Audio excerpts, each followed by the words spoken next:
Gentle greetings, everyone, and welcome to Castle's Clarinet Fantasy. Today is National Relaxation Day, and lucky for me, I have been blessed with the soothing sounds of New York City jackhammers outside my window. And like a personalized engraved jewelry box from Things Remembered, this is just a gift that cannot be returned.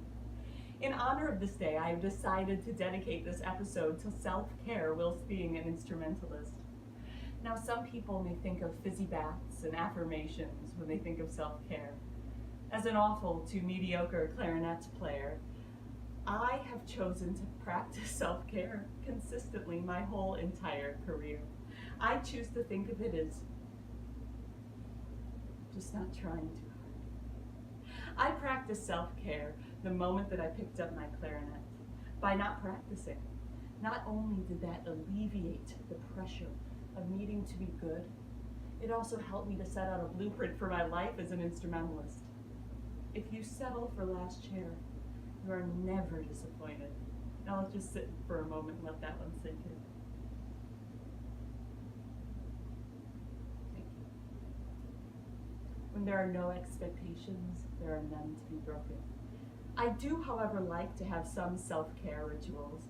I like to open every day with a prayer to my inner child. I like to actually use the exact words of my inner child when I do this. So today's entry comes from 2001. Some things are so dumb, like how the school people enjoy making fun of the marching band. You know what I think? The next away game, we shouldn't bring a pep band and see how they like it. I mean, last year, some of the football players that were in my history class, like, they would tell me, like, how they loved having the marching band there. But it's like, really, I don't give two shits about what they want to say. That was a reading. It was actually from an internet live journal. This was just a prop. I also do believe in the healing powers of crystals, but I also believe in bargaining, and crystals are very expensive. So instead, I brought some costume baubles that were gifted to me from a drag queen. I also like to surround myself with other inspirational trinkets as well. As I really ground down into the Pilates mat, I want to share with you some other self-care tips. Optioning down is a great self-care tip when a note is too high for me to reach, either on the instrument or with my instrument, the moneymaker. I will always option down rather than practice. Practice makes perfect, and as I said before, nobody's perfect, so why would you practice?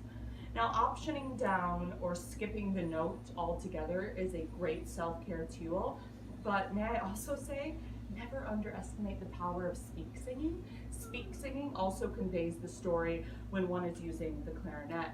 For example, when singing, I might say, as long as he needs me.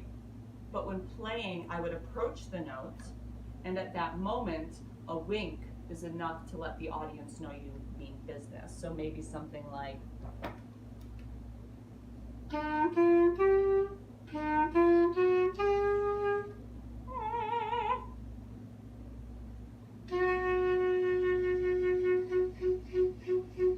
I also just like to hit it with the vibrato. Also, turning down work has been a self-care blessing for me. I have actually never been paid to play the clarinet, and I know that's just a gift from Bach, just saying to me, once we put a monetary value on your work, you will no longer toot your horn for yourself. So I choose to not be paid.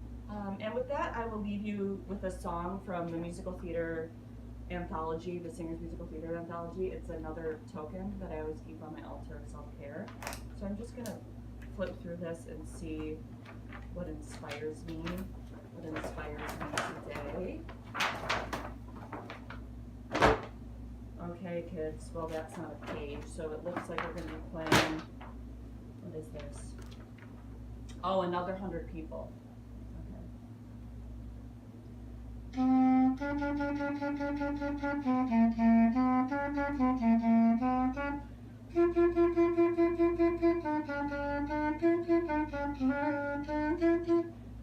on, I can't really see. I'm gonna get into butterfly, which is a yoga pose, which is self-care.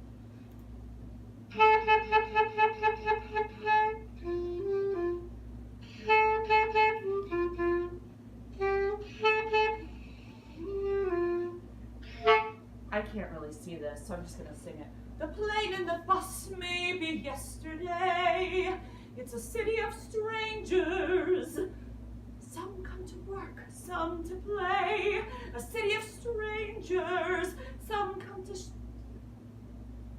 It's Sondheim. It's difficult, so I'm actually gonna put this down because I'm gonna take care of myself. So thank you, and I'll see you soon.